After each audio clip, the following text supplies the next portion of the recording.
Okay. All right. Well, welcome again. So in a minute, we're going to hear from Hunter Leduc with her presentation on beginner mushroom ID. And I also wanted to welcome our new education chair, Christopher Simoes is on. Many of you that come to Taxonomy Tuesday will recognize Christopher or Chris. It often shows up as Chris's iPhone. He has agreed to take on the chair of the education function, and he has a lot of interest in microscopy, so hopefully we'll benefit from that as the year unfolds. So everyone welcome Christopher, and we will be seeing and hearing from him more as the year goes on. Yay, Christopher. Hello, Indeed. Chris. Good job. Good to have him on board.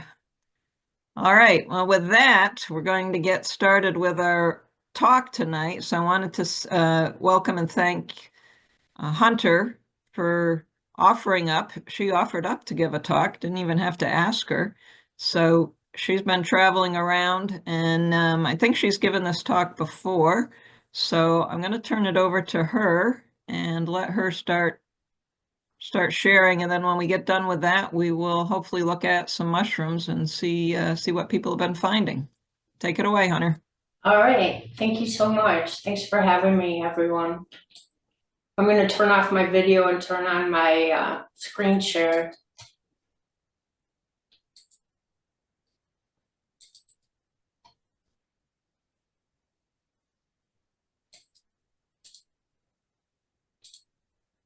Okay, so yeah, basically an introduction to mushroom ID.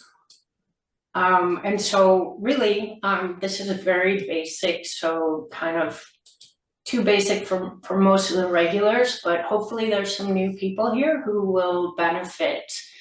So really the first thing you need if you want to learn how to identify mushrooms is a field guide. And they come in many different varieties. There are some devoted to one region, for example, mushrooms of the Gulf Coast that you see here on the left. And then there's kind of more general, all-encompassing field guides like Mushroom Demystified, even though it was written by someone on the West Coast. It's kind of good for the entire country.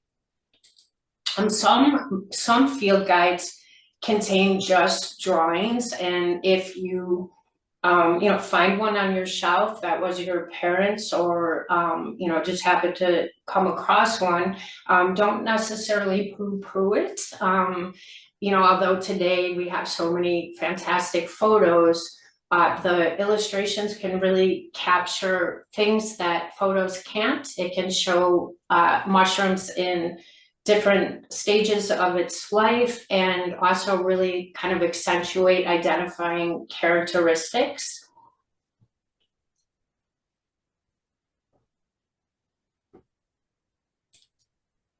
What does a field guide do for us? Basically, it tells us how a mushroom smells, and that's before we cook it. How a mushroom tastes, and that's also before we cook it. So that's when we just nibble on a little bit and with our tongue taste it behind our front teeth, and then quickly spit it out. It's that flavor that is described. The texture of the mushroom is noted, the color of the mushroom cap, the color of the stipe, otherwise, what we call stem, gill colors. So the mushrooms on the cover of the field guide on the right are gilled mushrooms, and you can see that the gills in this case are kind of taupe or beige.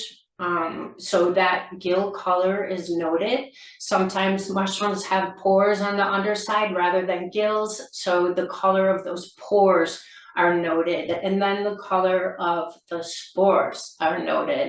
And those we generally can't see with our naked eye unless there's a critical mass of them. And then, you know, when they all land on top of each other in one spot, we're able to see what color those spores are. And so we can take a spore print in order to get that critical mass of spores so we can see what color they are. And that's done by just slicing the cap of a mushroom off, not completely flush. You want to leave a little bit of the stem so that the cap doesn't sit flush on the paper, but it, you know, is slightly lifted, and those spores can then drop on the paper.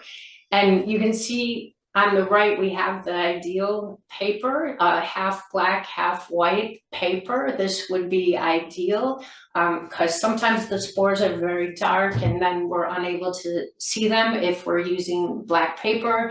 And conversely, if the spores are white, they can be lost on a white piece of paper. Tinfoil is a good compromise if you don't have this half black and white paper. Microscope slide or glass is also good. So field guides will also tell us cap and stipe size, and those measurements are given in millimeters. And so it's good to carry around with you a millimeter ruler that you can maybe put next to your mushroom when you photograph it. Some of the field guides will come with a ruler in the back. That's what the picture on the right is, the inside cover of a field guide that has this ruler in it. So measurements for the cap and stipe are given, but also for the depth of the gills, how deep they are, the distance between the gills, the size of the pores, and even the size of those tiny little spores. And so that is something that you will need a microscope to determine spore size. So what we're going for is a scientific name, a genus, followed by a species. And so, and it's traditionally written in italics like you see here. The genus kind of tells us where a mushroom falls phylogenetically, taxonomically, and then the species gives us some sort of descriptive information about that mushroom. So sometimes, so we'll look at some examples, but not quite yet. So traditionally, mushrooms were organized by shape and form, by morphology. This is the old National Audubon Field Guide to Mushrooms, and when you open this book, you're presented with a bunch of silhouettes of morphological representations of mushrooms. And so in this field guide, you would look at these silhouettes and see like which shape is most like the mushroom you found, and then you would follow that line across and be referred to pages where you then go and hopefully you know, find something that looks even closer to your mushroom. If you don't have a field guide, we now have field guides online. Last week, Lila talked about Micro Quebec, which is an excellent online field guide. And it's, you know, as we learned, I mean, it's just so amazing and extremely up to date, which is really, really nice. There is another, the mushroomexpert.com, and it's got some features that may or may not be on Micro Quebec, but that I wanted to point out. One is just on the homepage is an alphabetical list of all the species on the website, which I think can be really helpful. And it's funny because like I never really used it or knew about it till after kind of years of using the website. But if you kind of like, often you'll be like, I know it starts with A, and then, you know, but you can't remember the genus or the name. And so you can kind of look through all the A's and get an idea, or you know the genus, but you're not sure of the species. So this can be kind of a quick way to get to the mushroom you're looking for, and you would just click on it and it would take you to informative page about that mushroom, like a field guide entry. The other thing the website has are keys to many of the mushrooms. And so as a beginner, as like a really beginner, the first step is to figure out what major group our mushroom fits into. And so these are based on morphology on mushroomexpert.com. And so there's a key to the major mushroom groups. And so it's a dichotomous key, and so you're given two choices, and you may have to zoom in to see them. But here we have two number one choices. The first is mushroom growing on other mushrooms or the decayed remains of other mushrooms. And so, you know, if you're new to mushrooms, you might think like, well, that's weird. Definitely no. And then the second choice, also labeled number one, is mushroom not growing on other mushrooms. So in most cases, you're going to be following that second choice across, and it's going to send you on to number two, to two more choices. You know, unless your mushroom is growing on other mushrooms, and then you can easily see what your major mushroom group is, and that is a mycotroph. So then once you know the major mushroom group, you can click on that, and then there'll be more keys. So here, for example, is a key to chanterelles and trumpets. It works the same way. It's a dichotomous key. You're given two choices, and then you pick one that fits your mushroom, and then you're sent, you either know what you have, or you're sent on to another set of choices. And, you know, it looks like you get your answer pretty quickly here, but in fact, sometimes it might be like 40, 50 sets of choices that you have to go through before you actually get it down to species. So what are these major mushroom groups? We've got cup fungi, and these are, like they say, they are cup-shaped, goblet-shaped fungi. This is Urnula criterium, or devil's urn.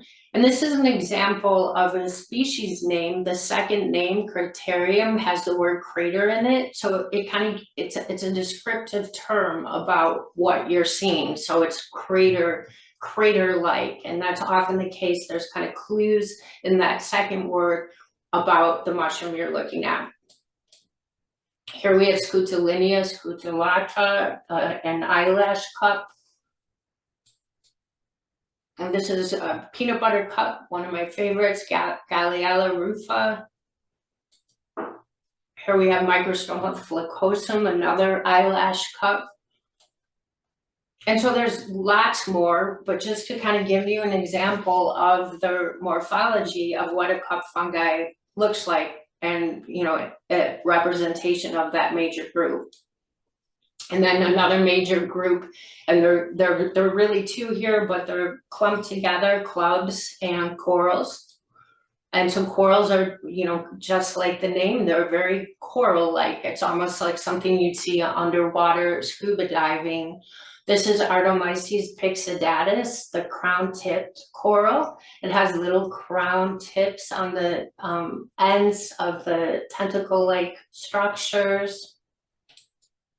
Here we have Calycera cornea. This is actually a club fungus. So club fungus are club-shaped, like these Claveria delphis. And here we have coral Claveria fragilis. And, that's, probably referring to the fragile nature of this mushroom. These actually can be eaten, but they will dissolve and disappear into nothing in your mouth. And then crust fungi. Here's Xylobulus frustulatus. This is really blown up. This is a very common mushroom that grows on oaks. And it has a quality that many crust fungi have. It's resupinate, which means laying down flat. So not all, but a lot of the crust fungi are like that. They're almost like paint on wood. But then others are more parchment-like, like the Stereum ostrea on the right, and then the pink Phlebia incarnata on the left. And this Phlebia incarnata, you'll really never see without the Stereum ostrea. So there's some sort of parasitic relationship going on here. So it's very interesting, but both are crust fungi. And then another Phlebia radiata, so radiata radiating out. And then we have jelly fungi, and just like the name, these are really jelly-like in texture and feel. This is witch's butter, Tremella mesenterica. Here we have Tremella fuciformis. Auricularia, this is wood ear. You may have eaten it in hot and sour soup without even knowing it, if you're a Chinese food fan. And then we have polypores. So polypores have pores on the underside, not gills. This is Daedalea quercina, and so quercina means oak. So this grows on oak, and we have that clue in the name. This has really large maze-like pores. And then Ganoderma applanatum, the artist conch. So these are very hard, shelf-like mushrooms. And then many polypores grow in this kind of rosette type cauliflower-like shape at the base of trees. This is the black staining polypore, or Myripilis sumstinii. And here we have one of the favorite edibles of mushroom enthusiasts, chicken of the woods. This is Laetiferus cincinnatus. This is one of two chicken of the woods. Here we have Laetiferus sulphureus. Laetiferus cincinnatus has white pores on the underside and more pinkish hues, and grows typically at the base of trees, while the Laetiferus sulphureus grows more in shelf-like shapes, even halfway up trees, dead or dying. And then one of the most promising medicinal mushrooms, turkey-tailed Trametes versicolor, is another polypore. And here we have dryad saddle, also called hawk's wings, also called pheasant back. So that's why these scientific names are really important, because not only does this mushroom have three names, but there's at least one other mushroom who goes by one of its three names. So there's only one scientific name, and that's the one to learn. So this has scales on the cap, and it's an edible. It has a smell like watermelon or cucumber, depending on who you ask. It's a great mushroom to smell. It's when fresh. It's really refreshing and interesting. It's not what you would expect. Then there are toothed mushrooms. And so these don't have pores, they don't have gills, they have teeth on the underside. This is Spongiopellis pachyodon.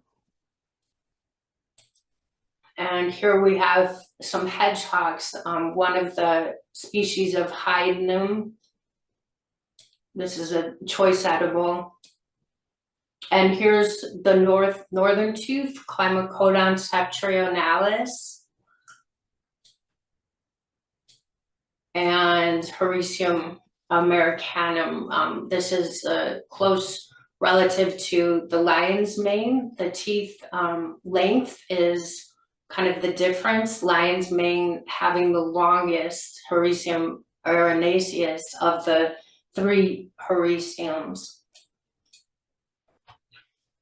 And so then we have another major group, chanterelles and trumpets. These are kind of vase-like or trumpet-shaped mushrooms. These are our golden chanterelles in the genus Cantarellus. And instead of having, and one of the defining characteristics of this mushroom is that what looks like gills are running down the stipe or stem. And we call that decurrent when gills run down the stem. But in this case, these are actually just folds in the flesh rather than true gills. True gills can be separated from the rest of the mushroom structure. Well, these are basically like folds or pleats in the flesh of the main part of the mushroom, so they can't be easily separated. Then in the genus Craterellus, so crater again here, we have some chanterelle looking and really good tasting mushrooms, but this is a different genus. The other was Cantarellus. This is Craterellus. This is Craterellus ignicolor. And then we have the black trumpets, Craterellus phalanx, and then we have Craterellus cornucopioides, and there's actually a couple others, but they all look really quite similar. Some are darker black, some are almost like a brownish, almost orange brown, kind of interesting. And they don't really have gills, and they don't have pores, and they don't have teeth. They have kind of a wrinkly skin that's very thin, and then they're completely hollow, and they're small, they're very hard to see, and they dry up to almost nothing. And then in this group, really the only one you want to stay away from is the Turbinellus flacosus, the woolly chanterelle. This is a young one. These will get bigger and open much more, but this the stipe has this kind of textured woolly appearance that the others just lack, and then the top is kind of flat, like you see here, which is another way to tell these apart. So these can cause intestinal distress and make people sick, so avoid that. And then there are saddles, and these are mushrooms that have a saddle shape to them. This is Halvella latispora, and you can see the saddle-like cap, especially on that middle and last specimen. Really, we've got Halvella in this group, and then maybe a Gyrometra or two. It's a very small group. This is Halvella crispa. And then we have bird's nest fungi, so another major group and very small group. This is Crassibulum laeve. So in these mushrooms, the spores are contained within the little egg-shaped structures inside the nest-shaped structure. And basically when it rains, those egg-like structures are splashed out and open, and the spores are dispersed. And there's, I think, a little bit more to it, but that's kind of the basic idea. And so there's maybe 3 or 4 more different species, but more commonly and I think East Coast is pretty similar. I may be wrong, but we've got this one with the yellowish eggs, and then Cyathus striatus. It's a fluted bird's nest. It has the ridges on lining the inside of the nest, and then the eggs are this color, or even leaning towards a real robin's egg blue, and the outside is kind of woolly or hairy. And then here I threw it in, and we have empty nest syndrome going on. So all the eggs have been dispersed, all the spores have been dispersed, and so you'll find them like this sometimes too. And then we have stinkhorns, and these are one of like a handful of genuses that, or groups that emerge from an egg-like structure. So this is Mutinus elegans, and you can see all these egg-like structures will also become more of these horn-shaped mushrooms. And so these are typically horn-shaped, rather phallic-shaped, and they're really neat. And this is another egg of a stinkhorn, and this was quite large. This was the size of somewhere between a 12 and 16-inch softball. A friend of mine brought the one, brought it uncut to me on the left, and she was really excited because she thought she found a giant puffball. But I said, I don't think that's a giant puffball. It just doesn't look right. I'm like, go home and cut it open and let me know what it looks like. And then she sent over the picture on the right. And so you can see there's an outline of a mushroom to be inside this egg-shaped structure. So with a giant puffball, it would be completely white all the way through. And with all the edible puffballs, that would be the case. It would be completely white all the way through. There'd be no outline. Here's another stinkhorn phallus in the genus Phallus. And then we have these mycotrophs. So in the Michael Kuo mushroom expert key, the first one we looked at was, is your mushroom growing on another mushroom or the decayed remains of another mushroom? And then if not, he's saying you have a mycotroph. And I think the language, I think the vocabularies actually sort of changed on that, but we can talk about that after. But for now, I'm going to call these mycotrophs. So here we have Spinellus fusiger growing on a mycena. And here Asterophora lycoperdioides growing inside the cap of a dying russula. And then we have true morels. True morels are completely hollow inside. They have golden brown pitted and grooved caps that attach at the base to the creamy stem. But they're like the really most important thing to remember is they're completely hollow inside and really this clean. There might be, a bug or two, an ant or two, or, a little insect, but there's structurally, there's nothing inside. Here's some in the field.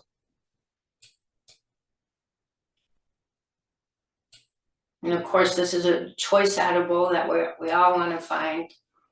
And then there's false morels. So generally, we're talking about those in the genus Gyromitra.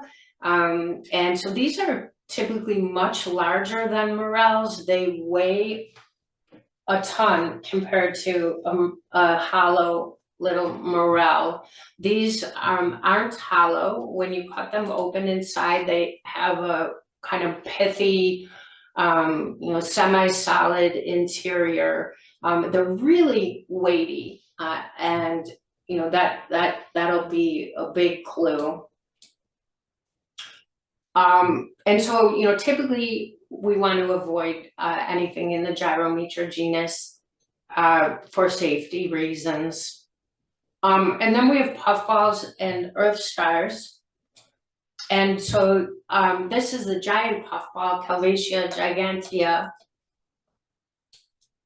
And here are some smaller puffballs, Apioperidum periforme, the pear-shaped puffball. These are growing on wood. Well, this Lycoperidum acinatum is growing on the ground, the spiny puffball. And then we have earth stars. And so these are similar to puffballs, sitting basically inside this star-shaped structure.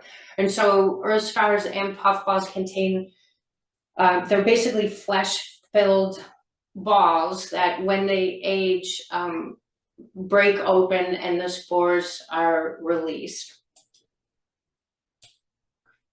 So you can see the little hole at the top of these where spores will come out.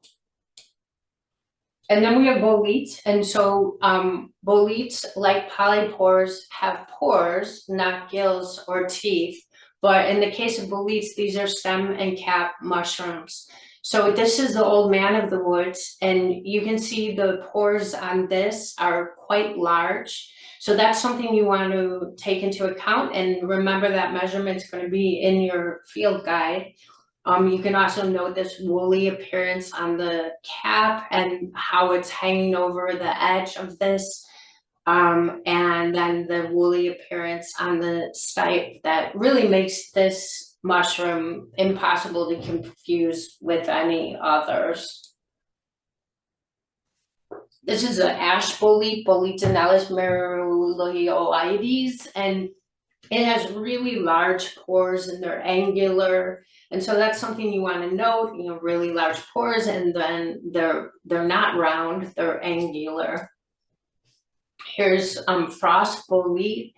And so you can see the pore color on this is red, and that's really a really important feature. But then what really sets this one apart is the a fairly deep reticulation or netted appearance on the stipe / stem.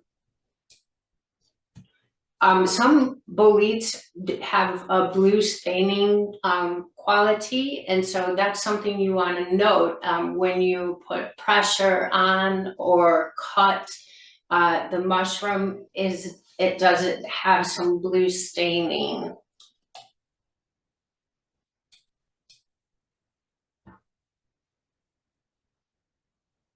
So here in this one, when you sliced it, there was no blue staining. That usually will happen pretty quickly, so you don't have to wait too long. And then one of the genuses in the group we call boletes is called Lichinum, and these have these scabers on the stem, so they're kind of like rough looking. I don't know if scaber is the word, but that's really defines those in the genus Lichinum, black, kind of rough looking appearance on the stem. So then we have gilled mushrooms, and this is the largest group. We want to note the gill color, like in these Rhodatus palmatus on the right with the pink gills, and then this Lacaria ochra purpurea with these beautiful purple gills. But sometimes you can't see the gills. Sometimes the gills might be covered with what's called a partial veil. And like in this agaricus, which often have pink gills, at first it was covered completely by that white cottony structure called a partial veil. And so as the cap of the mushroom matures and gets wider, this partial veil starts to break away from the edge and separate. sometimes instead of a partial veil, what's called a cortina, a web-like structure will cover the gills. And so you need to, recognize these structures, and like there's not that many genuses that will have a cortina, and one of them are the cortinarius, which contains some of our deadliest mushrooms. We also want to look at how gills are attached to the stems. So on the left, we have what we call free gills. You can see as you move closer to the stem, looking at the gills, they stop short of actually meeting the stem, while on the right, the gills go all the way to the stem. So that's something that'll be in the field guide for every entry.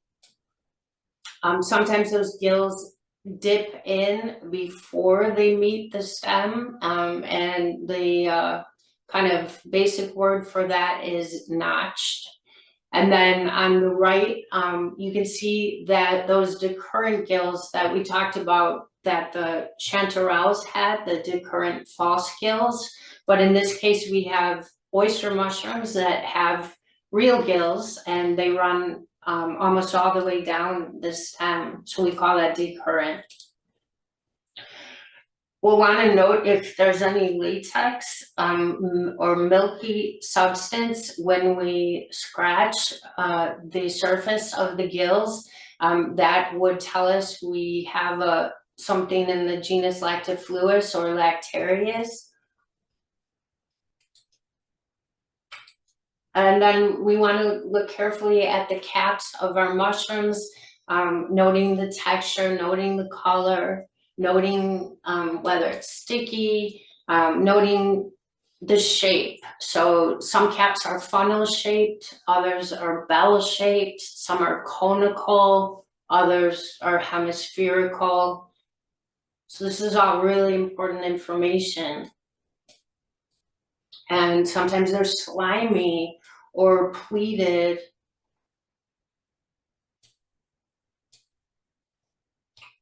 Many of those in the genus Lactarius will have these zonations, these like concentric circles that you see the arrow pointing to on the right. You can also see droplets of milk on the gills on the left. And then some have true scales, like this parasol mushroom Macrolepiota procera. Sometimes there'll be an umbo, kind of a belly button bump in the center of a mushroom cap.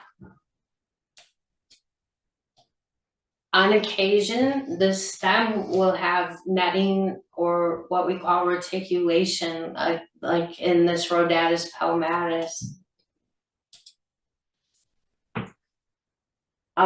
Areolate is another term you want to learn. It describes cracking appearance on the cap, which in this Russula looks more like a leopard print, but here in this bolete, it looks like true cracking. So we call that areolate.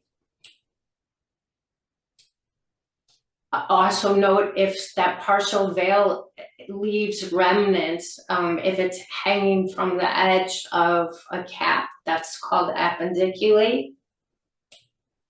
Important information. Are there striations, these lines going around the margin of the mushroom? Are there warts, remnants of the universal veil remaining on the cap? Did that partial veil leave an annulus, a ring up near, up some distance on the stem or stipe? How about the base of the mushroom? Is there a vulva or vulvic sac? So this is one of our deadliest, this is probably our deadliest mushroom. east of the Mississippi. It's a destroying angel. It's one of a handful of species of all white amanitas with smooth caps, strong annulus and large vulva.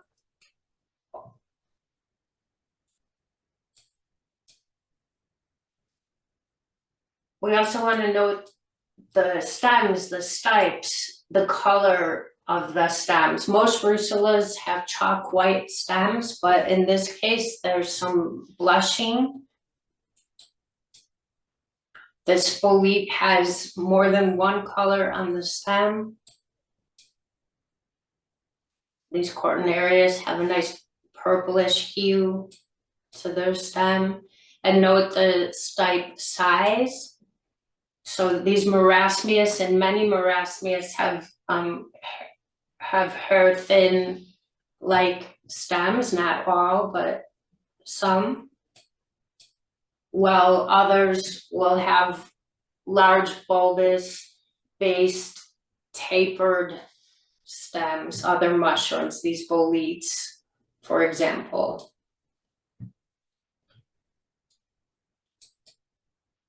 So stipe shape can really vary. Cortinarius and other species will sometimes have this like really bulb-like look at the base. You can also see remnants of the cortina and spores higher up on the stem. How is the mushroom coming out of the ground? Is it growing individually or is it radiating out from a central point? We call that cespitose. These are honey mushrooms and they always grow in this fashion. Other stipe features you want to note is there a pothole-like appearance? Like many Lactarius will have, we call that scribiculate. So you can, on the stem, you can see kind of darker blue, sort of indentations almost in the stem. Is there reticulation in the stem like this frost bolete that we looked at before? Or this porcini, this member of the genus Boletus with the white netting that tells us we have porcini.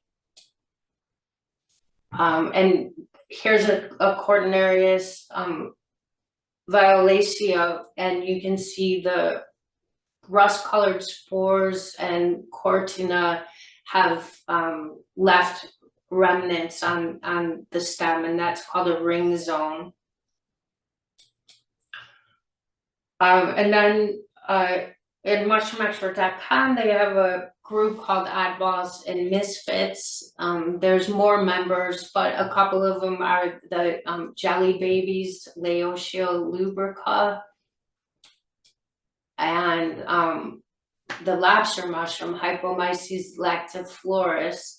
And so this is, the Hypomyces is basically an invisible fungus that lives underground that attacks a couple species, one in a Rusula and then a Lactarius, and it then transforms those mushrooms into a new mushroom, a lobster mushroom, Hypomyces lactifloris.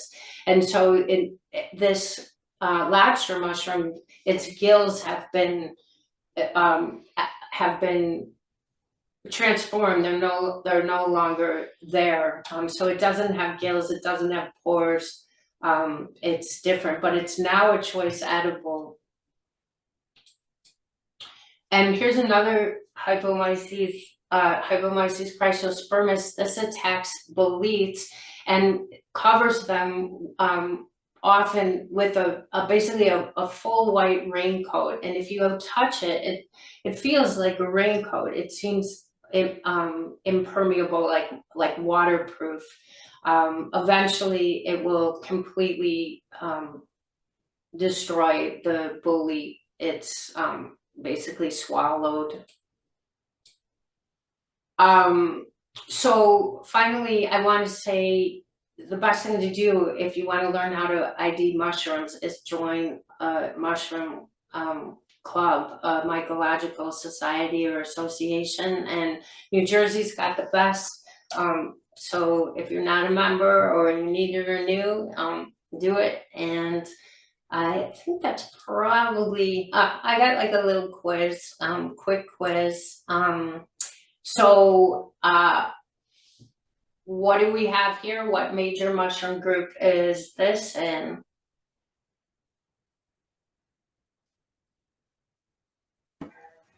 I'll bite. It's a polypore. Nice. Yay, it's a polypore. Yep, it is. It's called Tricia, and although it's got a stem and cap shape and grows from the ground, it is a polypore. So it's kind of a little quick trick question, but I know you guys know the answer. So and then what major mushroom group do we have here? Elysium?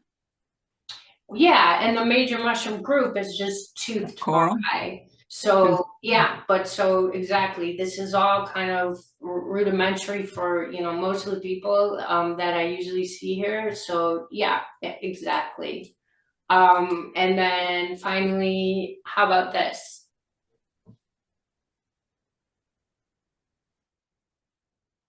What major mushroom group? Puffball. Yeah, it's a puffball, but when you cut it open inside, it has dark spores, purplish black spores, and you can see the skin is really thick. This is the pigskin puffball and it's poisonous. So I'll just reiterate those edible puffballs, the giant puffball and like the pear-shaped puffballs. The edible puffballs are completely solid white when you cut through them, and their skin is very thin. This is the poisonous puffball, the pigskin puffball in the genus Scleroderma. Sclera meaning hard, derma meaning skin. So you'll stay away from this one. And I think that's all I got. Hunter, Yeah. this last thing, some of the field guides will call it an earth ball as opposed to a puffball, Okay. and also sometimes scleroderma fruit bodies are almost completely white inside when they're very young. Oh. So yep, so you have to be aware of that. Oh, The I am aware context, of that. Thank you, though, because other people may not be. Yeah, kind right? of cream colored and yeah. Yeah, this is something. Yeah, this is something you should be corrected on here because these are poisonous, and Yes. sometimes they are white inside when they're young, though, and in fact throughout their lifespan, the context inside is pretty dense. It's not easy to pass a knife through. Um, like most puffballs, you can pass a knife through um, without a lot of pressure. And also, I don't think that one that you showed was what species is typically called the poison pigskin or pigskin poison puffball. This one looked like it had fairly smooth surface, Yes, which it's not the citrinum, right? right, yeah, Yeah, yeah, yeah. and I think they call that one the pigskin poison puffball because the skin is kind of rough. I Mm, don't really know. Maybe I'm off base here, but it was a scleroderma. Yeah, yes. you're right Yeah, about no, I agree with you. You're probably right on the common name on that particular species. I should be probably corrected there. And I should pay a little more attention to the common names because they do vary. But yeah, okay, thank you for that. Well, yeah, a lot of beginners will depend upon common names, and so the Absolutely. common name might include a certain description in a field guide that doesn't quite match something that is similar enough to be considered, within the same general category. In this case, scleroderma fruit bodies are probably all poisonous. Are probably what? I'm sorry, probably all poisonous. Yes, yes, Yeah. yeah. I mean, yeah, that's I think a good way to think at any rate if you're a beginner for sure. Yeah, it's just a little bit trickier to avoid them in general. And usually scleroderma are woodland species and true puffballs, although sometimes you'll find like lycoperdon, perlatum, and apioperdon pyriform, which used to be lycoperdon pyriform, grows on wood, and those are woodland species. Um, but most other puffballs, true puffballs, will be found in fields or lawns or open areas. Well, thank you, Hunter. That was good. I just want to add one more thing to the record here regarding edibility. Do not eat a raw mushroom. A mushroom is edible when it's cooked. So some of these are poisonous when they aren't cooked, and they're delicious choice edibles when they are cooked. So if someone says, oh yeah, that's edible, don't be going off and eating it in its raw form. So in fact, you're advised to cook things thoroughly. So I just wanted to throw that out as a public service reminder for folks. Thank you for doing that. It's important, absolutely. And I should have qualified that. Yeah, when you taste a mushroom for the taste in the field guide, that's something that, I mean, one, you don't have to be in any hurry to do, but you would always spit it out. You would never swallow that raw piece of mushroom to taste it. And as a mushroom hunter, it took me years to taste a raw mushroom. And so all these things are listed in the field guide, but it may be years before you're really able to answer like all the be able to provide the field guide with the measurement on the spores, the measurement on the pores, the measurement of the cap, or the taste of the raw mushroom, or even the smell when it's fresh in the field. But these are things we want to do more and more of. And basically, when you're trying to get an ID, I mean, the more information you have, the closer you are going to get to an accurate ID.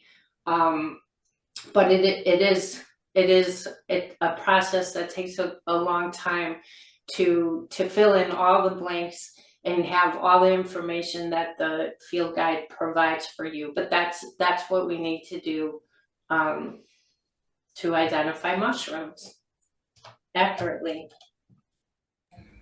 Hunter, I just have a few other minor, um, perhaps corrections. I did you say that sterium mushrooms are polypores?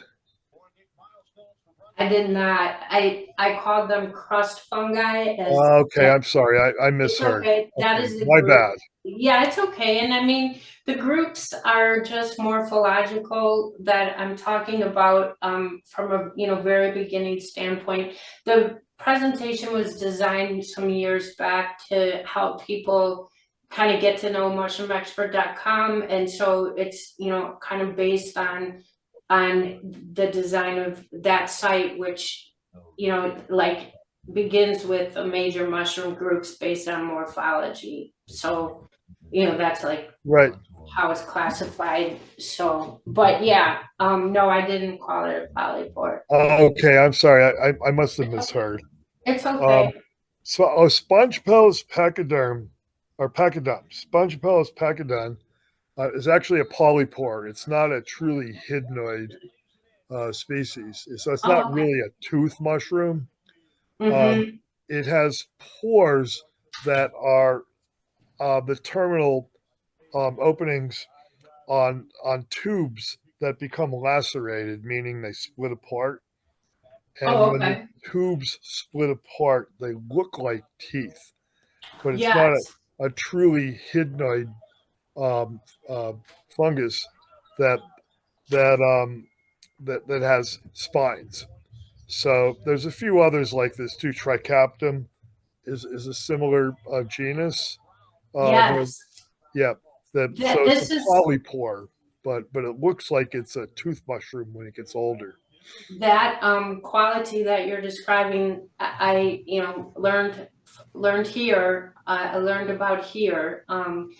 So, Taxonomy Tuesday is a great place to learn so much from so many knowledgeable people. And, that's something I hadn't known about, that these, what looked like teeth weren't teeth. It was, pores uh, changing their appearance over time, right? Yeah, and just to add on that, I think it definitely has a new name, right? Is it Orpicoporus? Oh, the sponge pellets, that's a new genus, I think. Yeah. Yeah, Yeah, I because forgot it's about that. and I actually don't know if it's actually that new genus is referencing Urpixoid, Urpex lacteus type thing. But yeah, there's a lot of those toothed polypore suckers floating around. Yeah, Yeah, I Urpex think is another one that's a polypore, but it turns out looking like a spined mushroom. right. And I think that's the problem with the old system of classifying things based on morphology. But I also think that's a good place for beginners to start just looking, from that standpoint. But right, it's it has it's not actually totally accurate. Your eyes can deceive you. Yeah, well, that's all right. You covered a lot of bases here, and so um, it was a very good presentation for Yeah, someone wanting an introduction to hoping to learn how to identify different kinds of mushrooms. yeah, I agree. That was a really nice intro there. Good job, Hunter. Thank you. Thanks for letting me share. Yeah, good job, Hunter. Were a lot of those your own pictures? They're all my own pictures, except they're all my own, all of them. Wow, very good. Thank you. Fantastic. Does anyone have any questions for Hunter before we move into the next phase of the meeting? Yeah, the only other thing I would say is that if you're a beginner who's using field guides to learn how to identify mushrooms, over the last 20 years, there's been quite a lot of taxonomic changes. So the names have changed for a variety of different reasons, mostly because of DNA analysis. But you're going to find some what seems like contradictory information in field guides. And then if you use more updated resources, like say, for instance, Myco Quebec, um, you won't even see some of these older names, or you might run across them as synonyms for currently used names. So I just wanted to point that out. So one example would be Macrolepiota procera. In the older field guides, it's going to be Lepiota procera, but in current North American taxonomy, it's a group of different Macrolepiota species that are currently being sorted out, and I think there's a few names that have been published recently. But I'm pretty sure that Procera is a European name that would not be currently used to describe a North American species. I'm not sure about that, but I think it's true. So it's just this is just one of the complications one runs into when one expects to learn mushrooms from field guides. Yeah, I watched that Nama Lepiota the parasol talk, and there's a lot there, and it's really interesting and exciting to see that work being done on that group. And when I went to look at this presentation, I had the Cyana tinctus, Cyana, what is it, Cyana, what is it, Cyana? Cyanobolitis?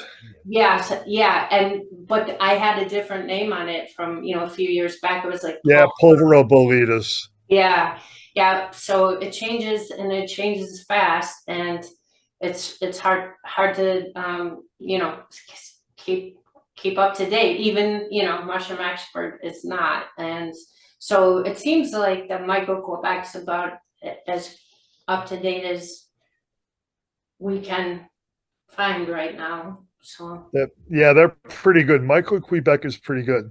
They update their species index often, actually.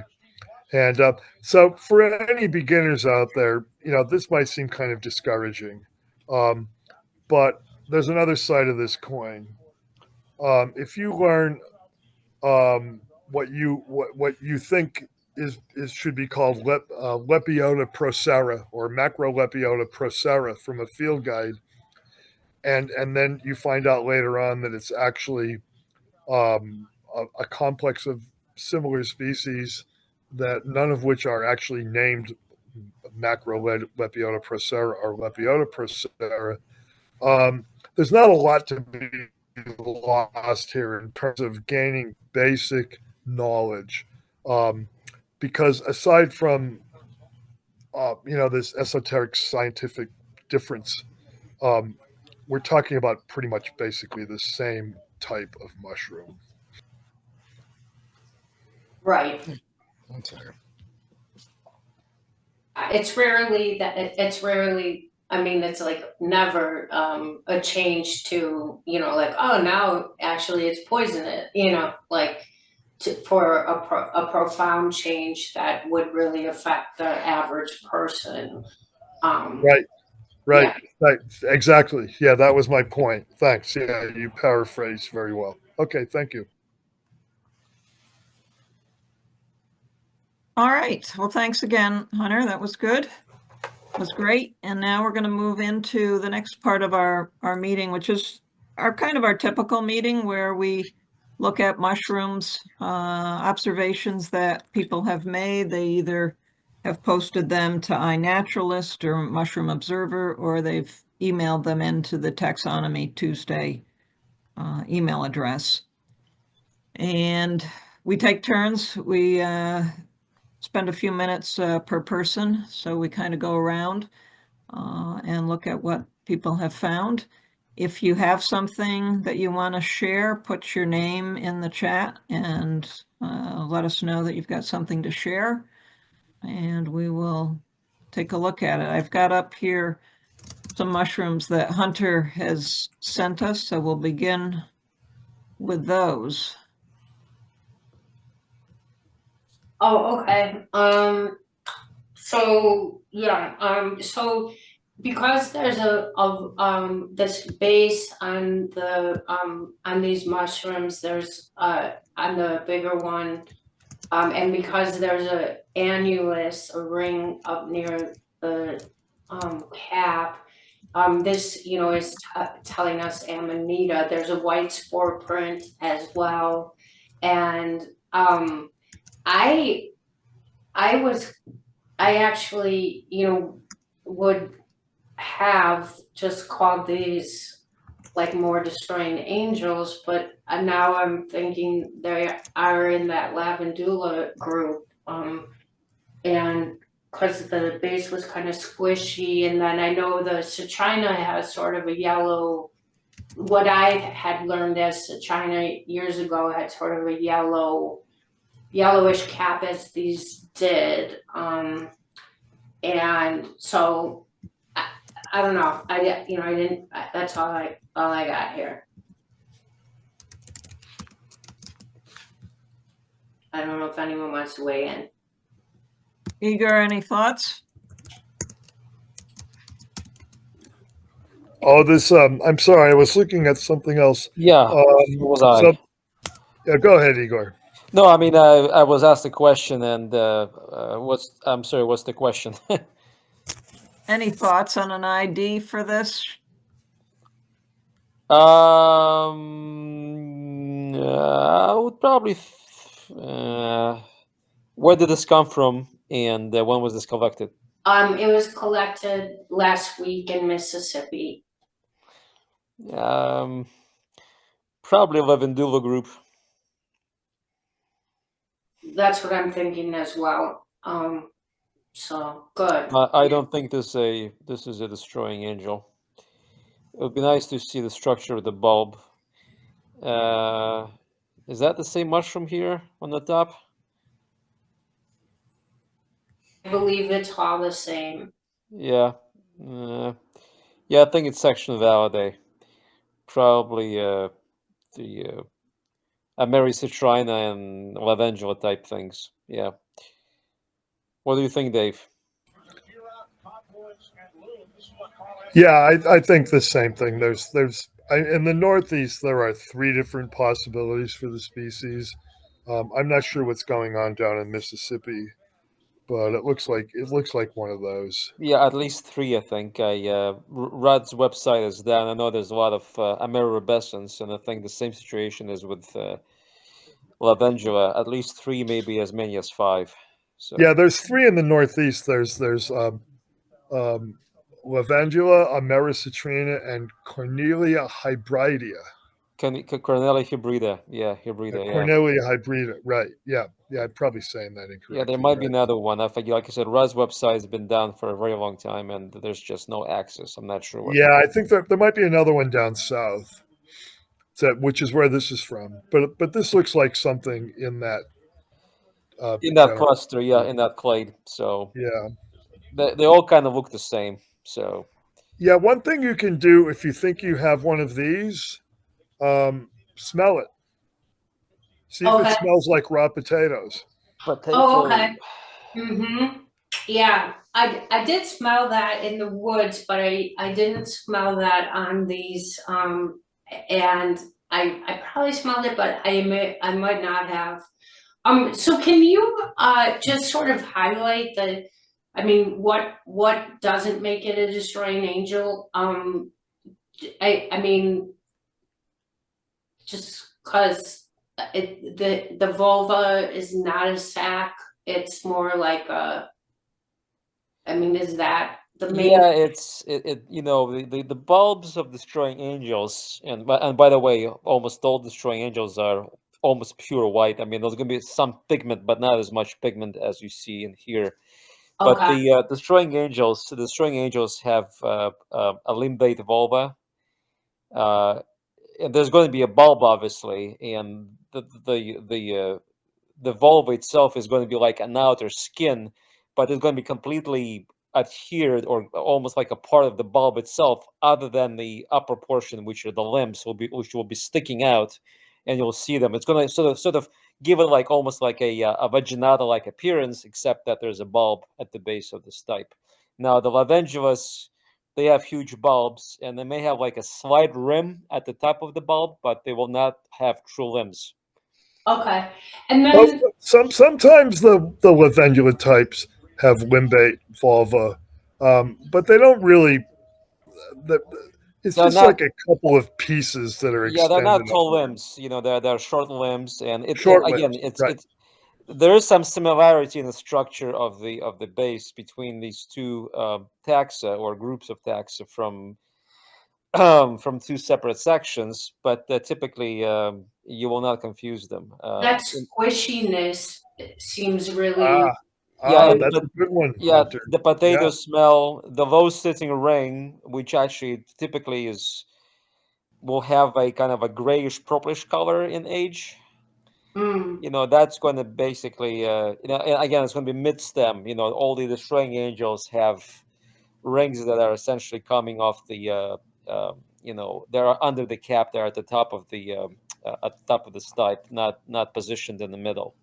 So, Yeah, and they're usually more a little more draping, Yeah, like like skirts, like than true these. skirts. And Yeah. look at the Yeah. ring on this one where the cap is opened. It looks like it has a gray margin. Yes. yeah, I mean, the Um, annulus on these is really insignificant compared to, Exactly. So very yeah, often Yeah. it's just going to collapse. It's going to be like a very small, kind of a. It's not even a ring. It's like a little. Yeah, it's going to collapse onto the ring, and it's going to be grayish or purplish. It's going to have some color. It's not going to be white. okay, yeah, what if, and there what, are destroying angels that do have some pigmentation on the caps. Um, Amanitas sturgeonii comes to mind. That one has kind of a bronze or um, sheen to it. But there's a difference in the way the cap color looks. Like these lavendula types are like a creamier sort of whitish. yeah, almost Sometimes yellow, they're pretty white, really, but not this like really shiny, lustrous white. white, white, yeah. Or if even if it's off white or kind of beige, the destroying angels tend to have this sort of different luster. I guess. Phalloides, doesn't it have sort of this color to the cap? I mean, I know we don't have it supposedly, but that's why I'm always like cautious when I see these, cause that cap color, the phalloides, I think. Oh, Phalliades. Yeah, Phalliades is green or yellow, okay, yellowish green, and uh-huh, and you probably have it in New Jersey. It's spreading. It's yeah. spreading. Yeah, it'd be We interesting. have it here in I the always Northeast. worry, like, oh my gosh, maybe it's phalloides. Yeah. All right, thanks. Yeah, well, you're not going to eat one of these anyway, right? These Oh no, lavendulas. I no. would, I would not recommend eating one of those either. Okay, yeah, I haven't had any time to look into this. I thought someone might know. It's the stem is kind of a reddish brown. You can see it on that leaf, and it's really different look than the the cap. I would sort of lean towards like maybe a marasmus or something, but it's probably what, I don't know, something else. So, this is from down south, also Yeah. Mississippi. It could be something like Gymnopus spongiosipes, but that usually has a hairy stipe. Mm. Um, but I think this might be, what's the name of this thing? Cucumbus something or other. There's this weird genus that has like one species that we find in eastern North America. I'm going to look it up. What did you call it, Dave? Something starts with an Oh, it's H. like cucumbus or something like that, or that Oh, might be okay. the species name. I forget. I'm going to try to look it up now. Can we zoom in on the gill attachment on the one that's? Were these things stinky? Did they I smell don't bad? recall. I'm sorry. I don't know. I do Yeah. have one of my photos. I do recall a smell at the next one, but I don't on this. Yeah, there's another thing too. That used to be in Gymnopus, and now it's, I think, another small genus that has like one or two things in it. Was the I'm smell gonna do some looking. okay? And yeah, and if I will go over, the week if and I can, we can move on.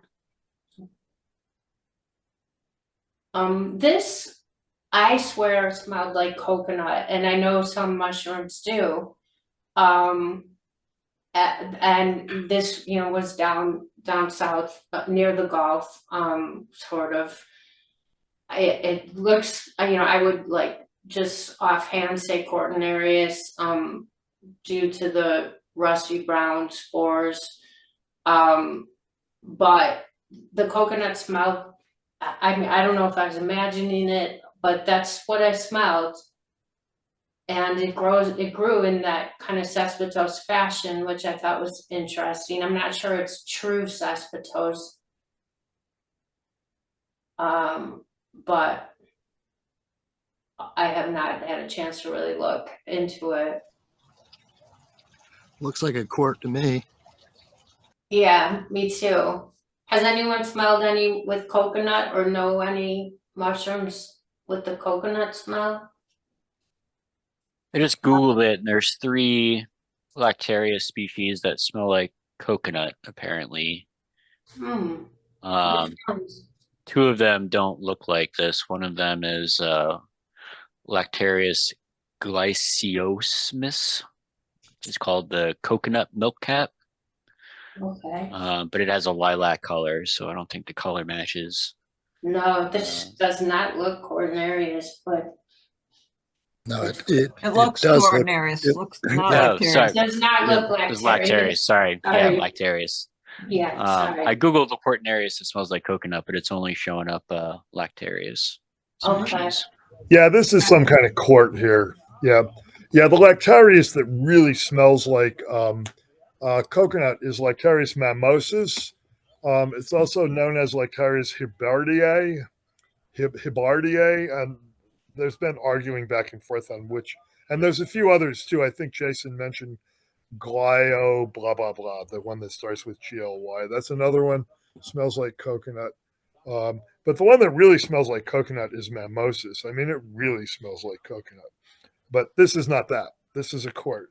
I put something in the chat.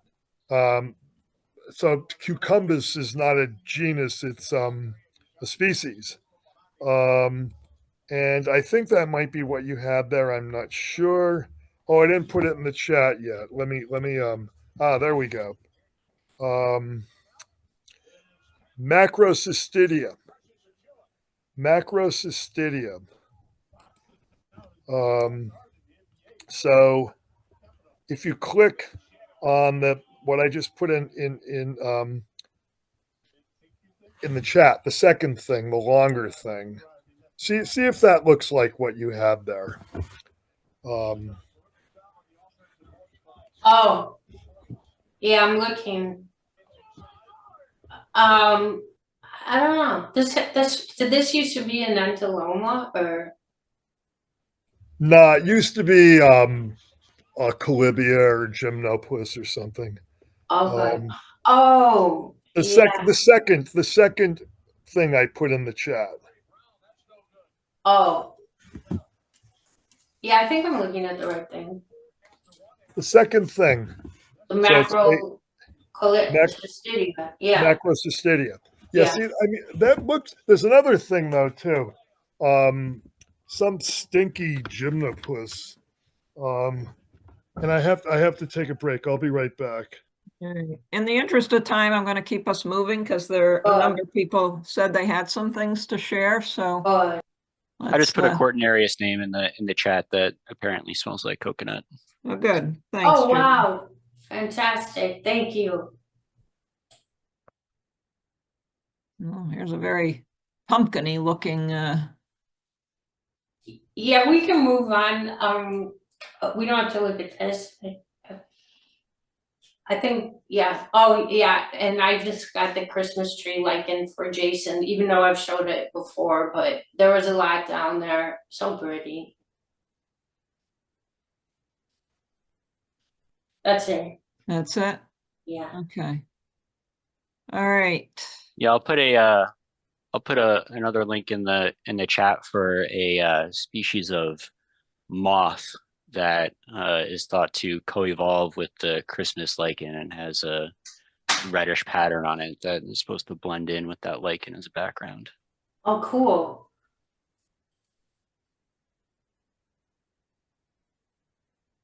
All right. Chris, Sarah and Kira, Brandon, Jason. Okay, good. Let's start with Sarah and Kira because those are new attendees here tonight. So hi, I'm Kira. Welcome, And, Kira. Hi, Kira. This is my mom, Sarah. Hello. I'm a student in high school and I'm a part of a STEM program and I'm here to it's not a picture that I took, but I'm also in an art class and I was really inspired by this lichen. It's called, I don't have the scientific. No, let oh, them see if they know Oh. what it is, sweetie. Hold on just a second. She's nervous, so let me share the picture first. So it's unusual what we're doing, but bear with us. So again, she didn't take this picture. Oh, that's so nice. Beautiful though. Yeah. So tell them then. So yeah, I was really like so I'm in AP 3D art and I work with like clay a lot, and this picture, like I really like the colors, and I've on all my projects I've really been focusing on like different colors and and textures, and I really like the texture of this lichen, and I thought it was really beautiful and the colors. But So Jason, you're the lichen person. Do you like this? Have you seen this? I have not seen this. I'm guessing. Do you know where this photo was taken? no, I do not. Again, Google was her friend when she was looking for the right texture. So Ah. Can you Okay. zoom in a little more still? Cool.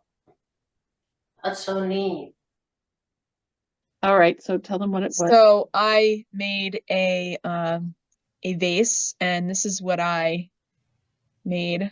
And yeah, I really tried to match the colors. I couldn't get the blue exactly the way I wanted, but this is what I came up with, and I just thought Wow. I would share. I love it.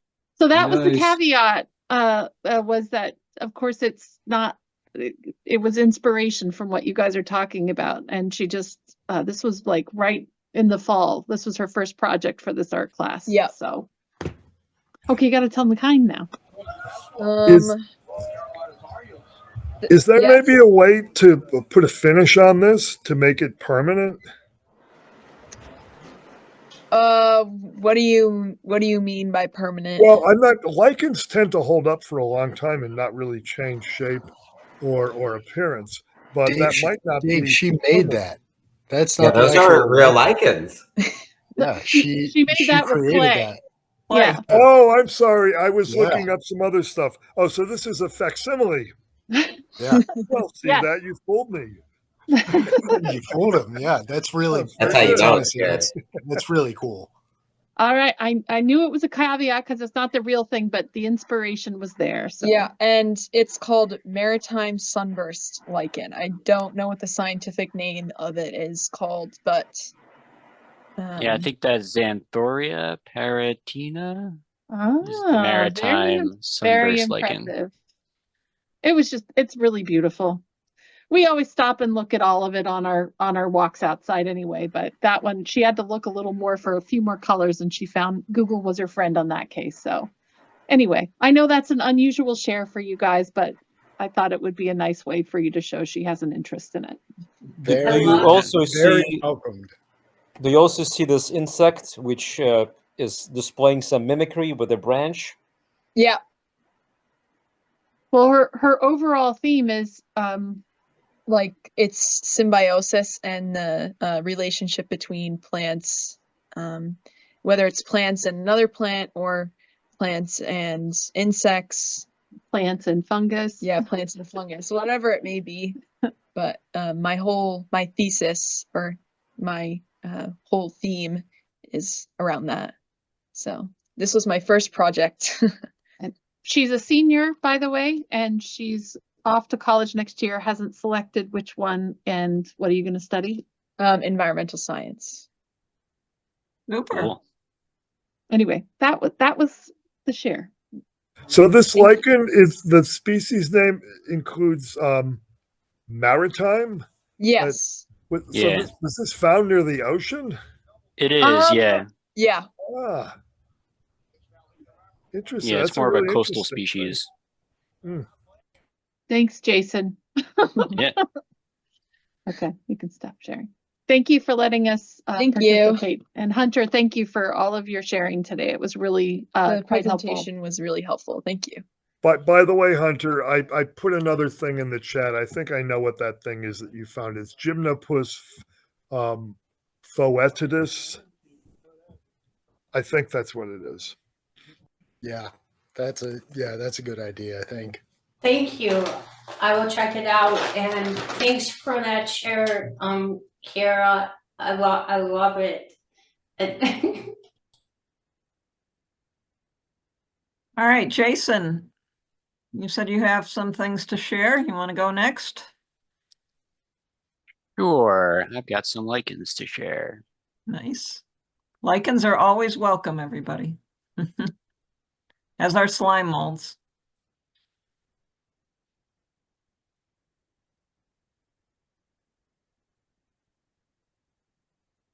All right, let's see.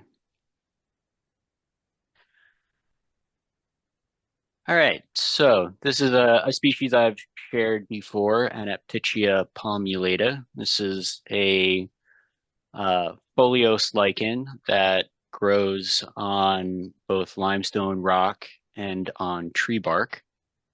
And the telltale sign for this species are these tiny little lobes that will cover the thallus, combined with these black apothecia, these black discs where the spores are released. This is the species that the lichens of the Great Smoky Mountains gives the common name Loby McLobeface, because they needed to assign common names to everything in the book at the last minute, and then they had to go through and make up names for everything. That sounds like a SpongeBob character, Jason, I have to say. Yeah, it kind of looks like it's something you'd see in SpongeBob too. So it's not super common in New Jersey. So when I find it, I like to document its occurrence. It's not super rare, but it's also not super common. What was the habitat for this one, Jason? This one was growing on limestone rock in a wooded slope. Thanks. Next, we've got another rare to uncommon species. This is Tuckermanopsis americana. This is growing on a pine tree in the Pine Barrens. And you can see it's got this big bushy foliose habit. And we have two species of Tuckermanopsis in New Jersey, Americana and Ciliaris. And to tell them apart, the easiest way is to shine an ultraviolet flashlight on the lichen, and the inner white colored medulla will glow blue-white in this species, and it will be UV minus. It won't shine any color in Ciliaris, and that's I didn't take a photo of the UV plus blue-white reaction, but it's obvious enough to see in daylight if you shine a UV flashlight on it in the field. Do you have to scrape that to get to the medulla, or No, there's usually enough medulla already exposed where you don't have to scrape it with the species. For some species you do, but usually for Tuckermanopsis, all you have to do is shine it. You don't have to scrape away the cortex to reveal the underlying medulla. Cool. Thank you. Next up, Rhizoplaca subdiscrepans. This is a species that grows on rock in open, sunny habitats. This is up in North Jersey. You see it's got these yellowish, peach-colored apothecia. And it's a species that you fairly reliably find in the right habitat. If you're on a mountain ridge top, or an open trap rock glade, or talus slope, you're likely to find this if you go looking for it. Here's another shot that got kind of bleached out in the sunlight, but You could probably edit this photo for highlights and or brightness or exposure. Yeah, I have Photoshop. We could try that.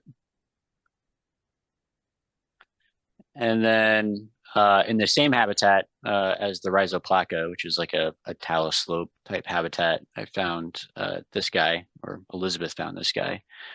This is Stereocolon saxatili. Saxatili meaning grows on rock. And you can see it looks like this kind of delicate, just clump of powdery lichen material. But if you put it under the microscope, you can see it does have, some, a stem and, an underlying structure. It is covered in these granular pieces of the thallus here, but it does have a stem.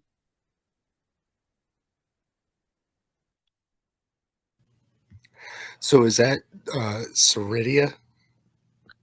I don't think so.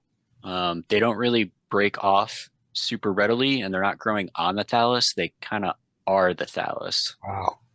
Wow. Cool. So it's just the thallus is composed of these tiny little, spherical structures. I don't know why it has that shape.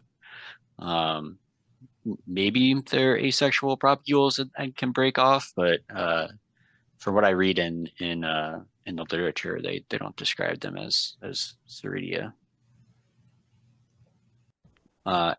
This is kind of a cool find. It's not super common in New Jersey. There are a few iNaturalist records, but if you look at the herbarium records, it hasn't been collected and deposited in an herbarium since 1941. So that was a cool find.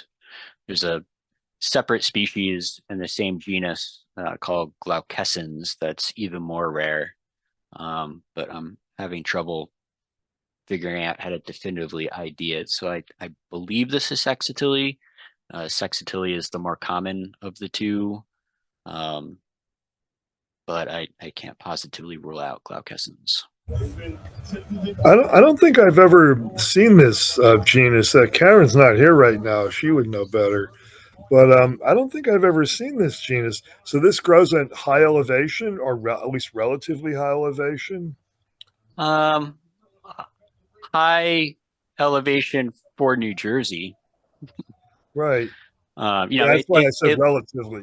Yeah, it likes open, sunny habitats, so it tends to be on the ridge tops. It doesn't like to get shaded out. It can tolerate, high winds and frost and whatnot. So, how big is this piece that we're seeing here in this thing? Is that a few inches, or what are the dimensions?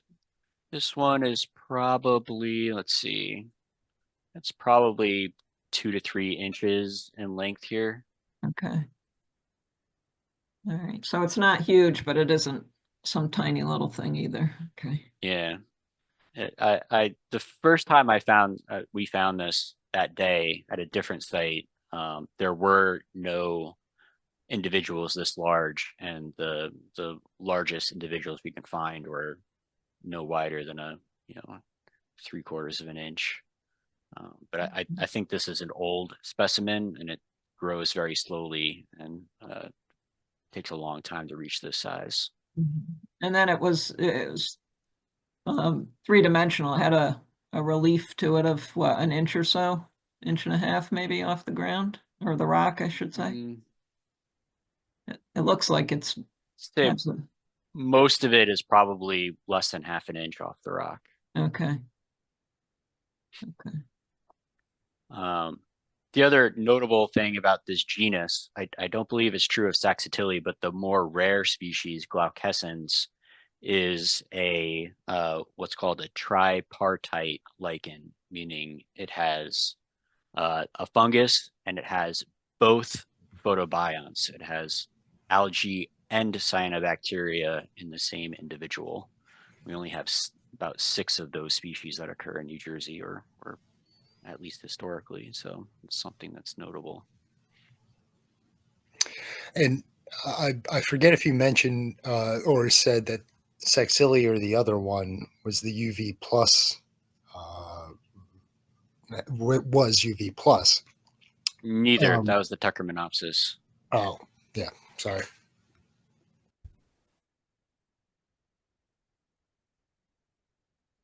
All right, that's all I got. All right, thanks, Jason. Very interesting. Cool finds. Christopher, would you like to go next? You said you had something. Yeah, let me try to do this. This is my first time Taxonomy Tuesday on a real computer. Oh.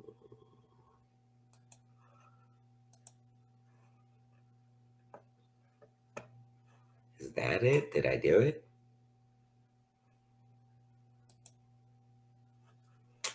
What are you using? Something different than your phone tonight? Yeah, the laptop. Ooh, exciting. It's good. Bigger pictures for us. Okay, oh, when I use my phone, are they small? I think so. Aren't they? A little bit smaller? Mm-hmm. I don't. Oh, wait a minute. Hear that? Is it doing it now? Yes. Yep, gotcha. Oh yeah. Worked. All right. I found this the other day. I believe it's a xylaria. And I got some decent picture. I think it's old. But the log, they were just kind of erupting out of the bark all over it. What was the size on these? Were these like a centimeter or up to, much larger than that? Maybe like from the base inside the bark, because I peeled one up. I don't know how to. Oh, there we go. From the base of it down here out, it's probably more like 2 centimeter. Okay. But not like approaching a couple inches, right? No, Relatively small. no. Yeah.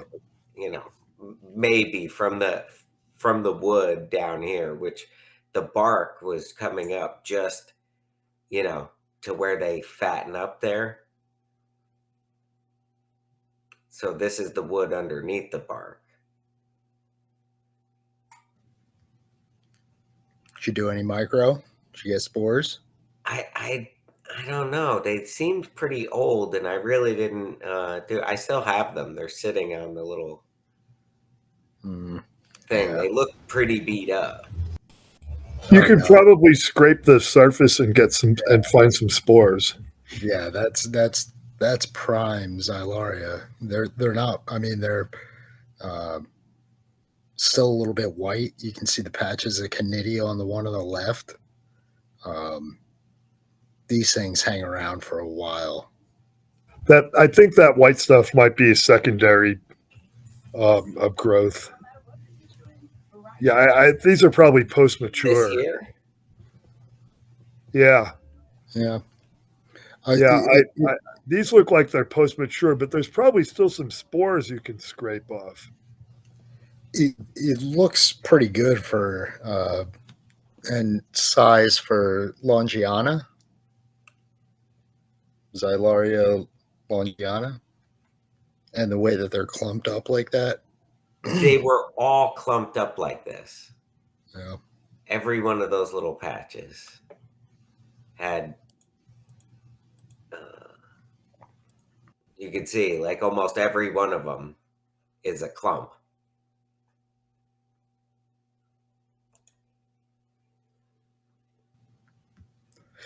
Yeah, I mean, post mature, these things. I don't know much. I don't know much about their actual life cycles and how fertile they are as they sit there forever. It seems like, but they're there for a year. I'll see a polymorpha or a longiana or oxyocanthae, and I'll be able to watch it for a year, and it still looks the same. So I'm sure it'll throw some spores if you lay it down.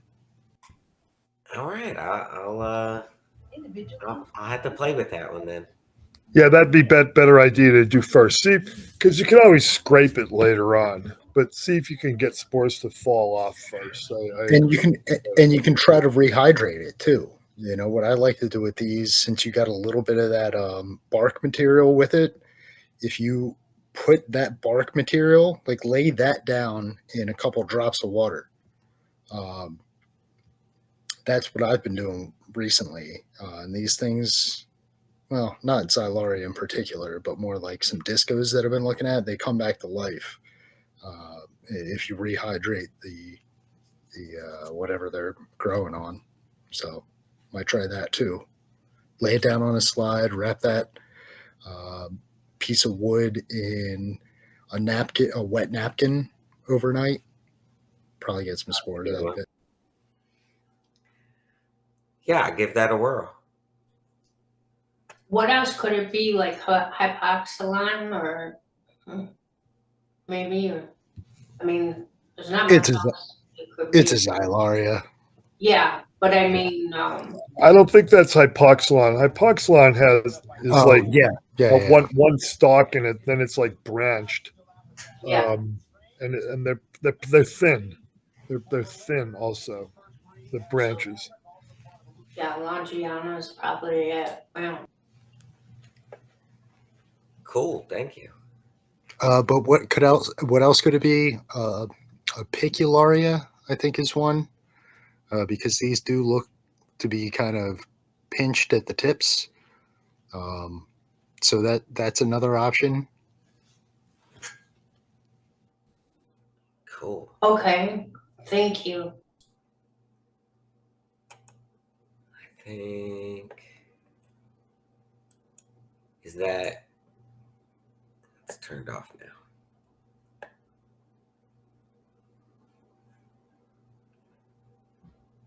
Anything else, Chris? Nope, that was it. Okay. Thank you. All right, good. That was interesting to see. Let's see, who else has got something? Looks like Brandon, you've got something. Anyone else out there? Okay, Brandon. Okay, thank you.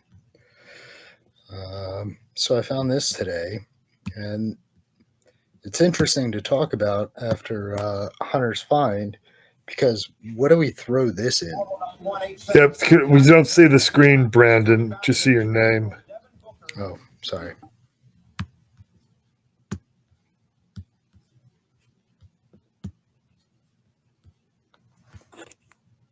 All right, so I found this today, growing on wood. Not sure why this is the first photo that came up, but it is the most telling. It's got a kind of hairy outside.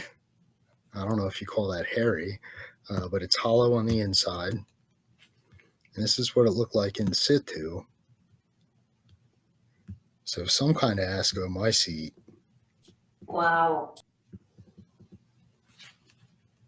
About a centimeter tall, a centimeter and a half, and a centimeter wide, with kind of a, depressed top.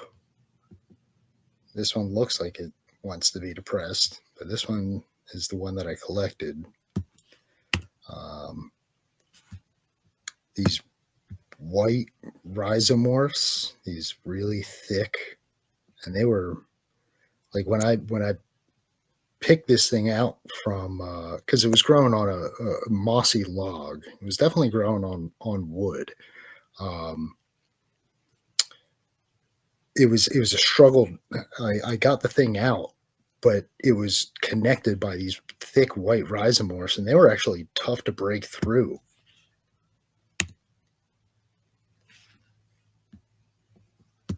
I'm not sure what's going on. I think it's the same thing.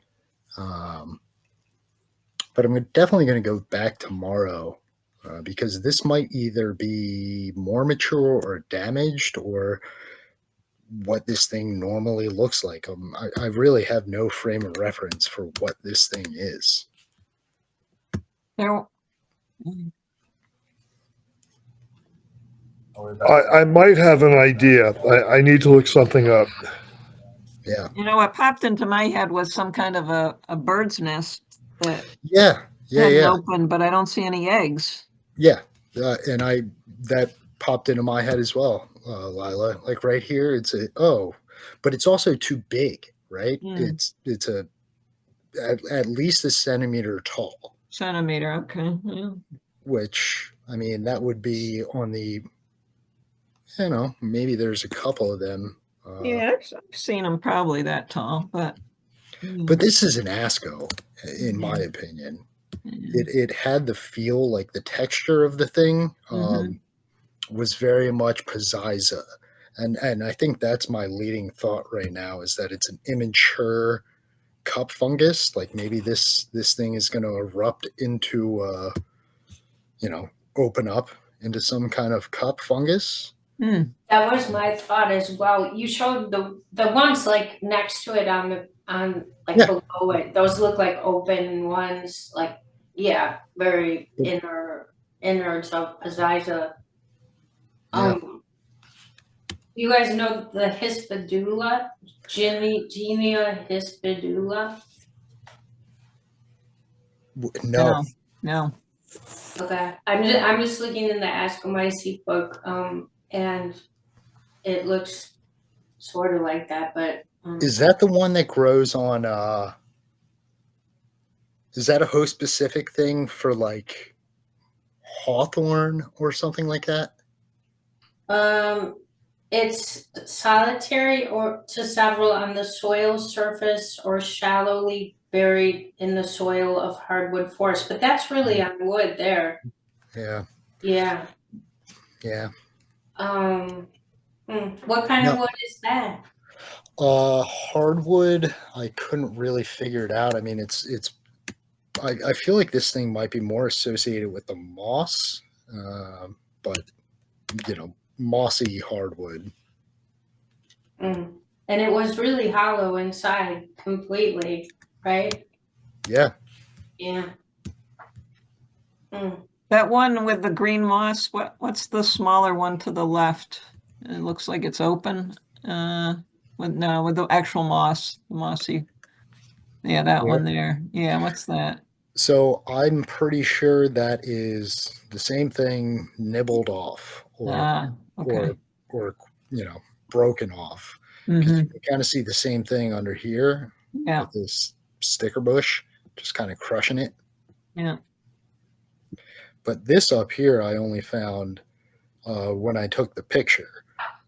And that looks like an open cup fungus to me. I didn't see that in real life, in real time. So I'm definitely going to go back. This is at a place, I drive past this 2-3 times a day. So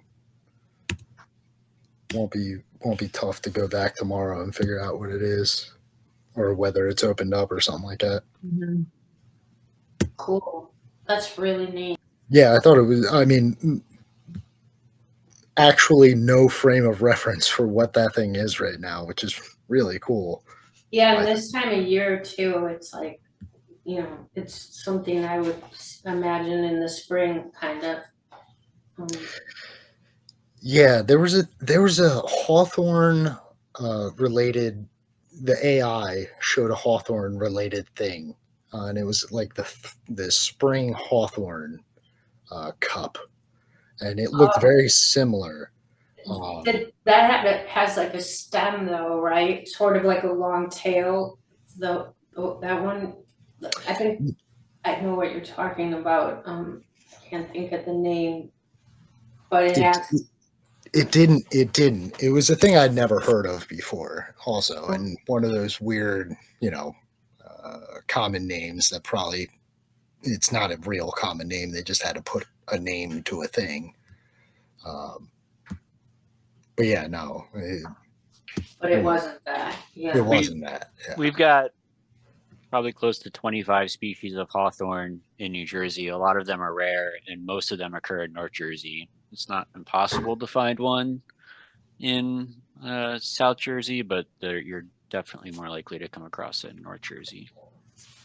Yeah, that's a good assessment because I looked up hawthorn real quick and I was like, I don't think that's what this is, but it's a moss covered decorticated log, right? So Yeah, you'd never find a hawthorn that size. You know, they're more like small trees. You know, I think the largest stem on a hawthorn I've seen is maybe 2 inches in diameter.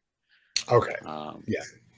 And they're easy enough to spot in the winter because they got those big thorns.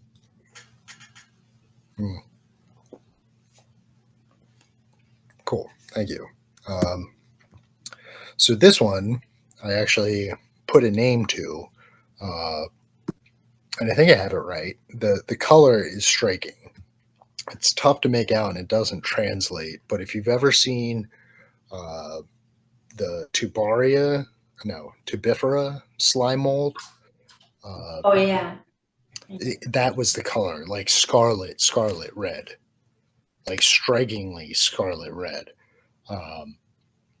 And I found it didn't have this texture. I rehydrated it and put it under the stereoscope. I couldn't figure out in the field if it was a jelly fungus or what the heck it was. Was it a slime mold? Was it tubifera ferruginea?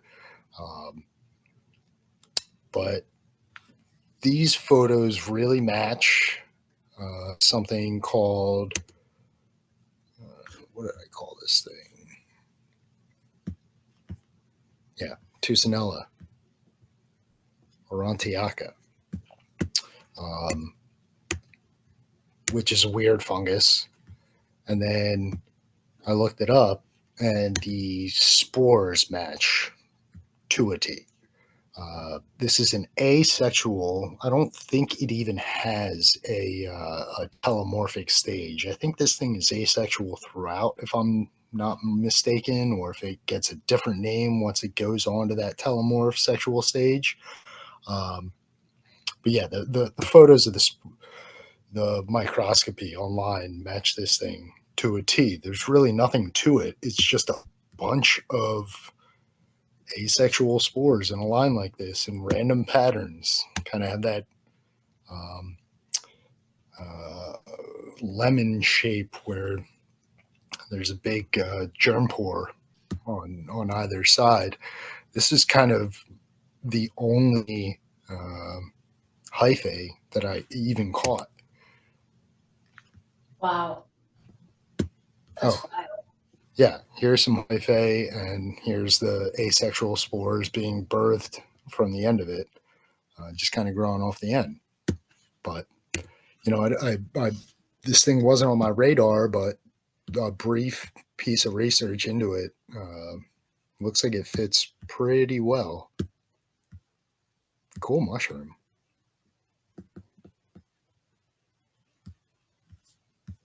Yeah. Anyone found that one before? There's not a ton of observations of the thing that look. Brandon, I have a couple of suggestions for your weird ascomycete. Yeah, please. I'm going to put them into the chat. All right, cool.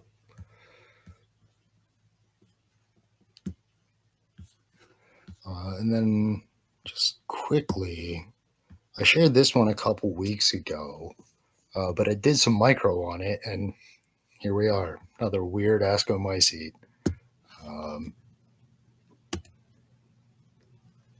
If anyone remembers, we were having a little bit of a conversation on what it was growing on. I'm of the opinion still that it's an old Hydnoporia fungus. I think it's growing on another fungus.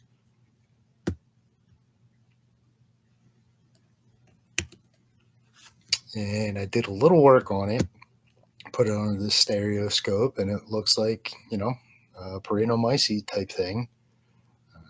Got the parathecia kind of poking through. And it really does look like it's growing on the end of these toothed polypore, some kind of toothed polypore.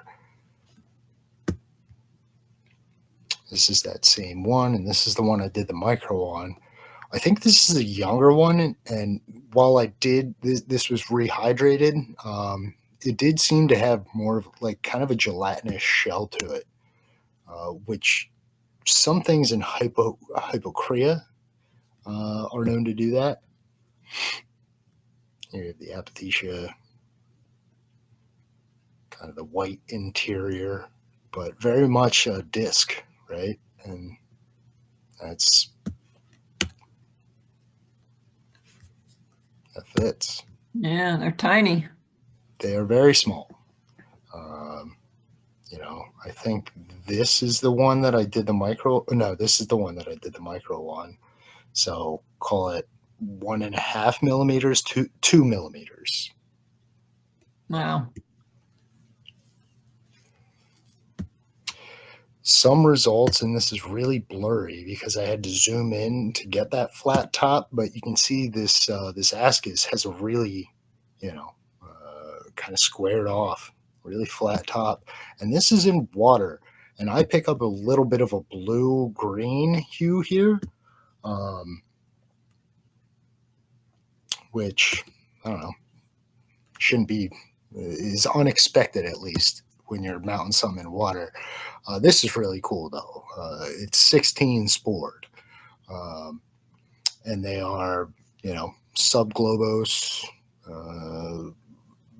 Describe it however you want, but there's 16 of these roundish spores per ascus. And you had to do a little bit of a job to get them all in focus at the same time because they are pretty long, and they have this one central nuclei guttural, one dot per spore. And I don't know what this thing is. I figure it might be paraphysis. And if it is segmented and short, much shorter than the asci, and kind of much wider than them as well. So I'm not sure if that's a paraphysis or not, but figured I'd capture it. And here are some spores, subglobose, broadly ellipsoid with a central thing going on, whether it's a guttural or, not sure. I really don't know what this thing is. I've been thinking about it for 2 weeks. So if anyone has an idea, I don't think it's Molyssia. So.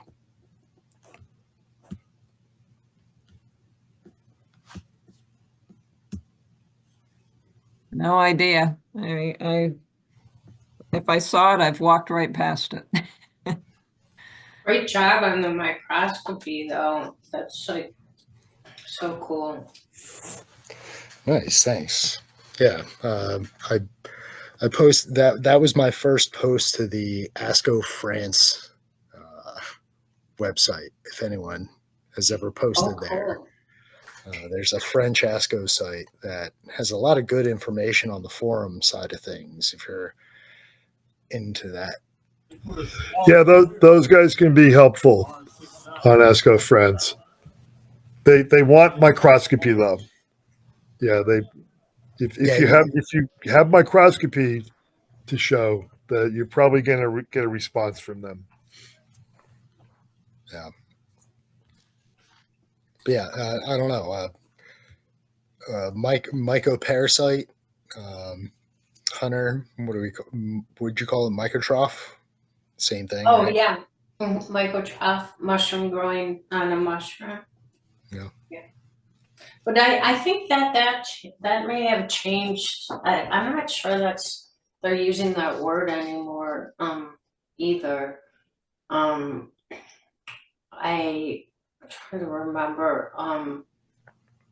There's this guy on the West Coast who's really into the or maybe it's hypomyces that just aren't microtrophs. They're for some reason. I don't know. I'm not sure. I have to look into what I'm thinking. But Yeah, I mean, yeah. the whatever we want to call it, right? A mushroom growing on another mushroom.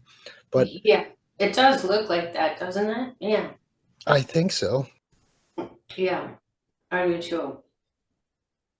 But or you know, in lichens, we use the suffix icolous. So something that is saxicolous grows on rock. Something that's terricolous grows on the ground. So something that's either fungicolous or mycicolous. Yeah. Mycotroph usually refers to plants. It's a plant that obtains energy from right. a mycorrhizal connection or something. That's exactly right. Yes, I don't think people are using it as much on terms of fungi. So yeah, right. I'm trying to find this conversation I had about it. And also, it's I like mycoparasitic for a mushroom. It's a mycoparasitic fungus, right? So it's a mushroom that is parasitizing another mushroom. The one that I just showed, I'm not sure that it's parasitizing it. It might just be growing on it, right? A dead mushroom, like a saprobic mushroom growing on a dead mushroom. You know what I mean? So there's that conversation. Right. Yeah, that's interesting. I don't know many examples of that, but why wouldn't there be? And I did find this conversation that I had with this person from the West Coast this is kind of their thing, and they said the exact same thing Jason just said, that he uses microtroph for achlorophyllous plants that tap into the mycelium for nutrient exchange, and fungiculous for those that directly feed on other fungi, fungiculous. Oh. Yeah, I mean, fungiculous means that, the substrate is a fungus, but, it could either be decaying the fungus or parasitizing it. Right. Cool. So it's just kind of a broader term. It doesn't necessarily mean that it's a parasite. But hypomyces is a parasite. It means it's eating other fungi. I think so. Yeah, with a very broad, I could be wrong. I think hypomyces are parasitic, but I think the translation of the term hypomyces just means on fungus. Mm-hmm. Oh, okay. Okay. All right, folks. Very interesting evening here with good material. It's after 9 o'clock, so I want to be respectful for folks. So I'm going to stop the recording now. What's happening next week? I got a couple of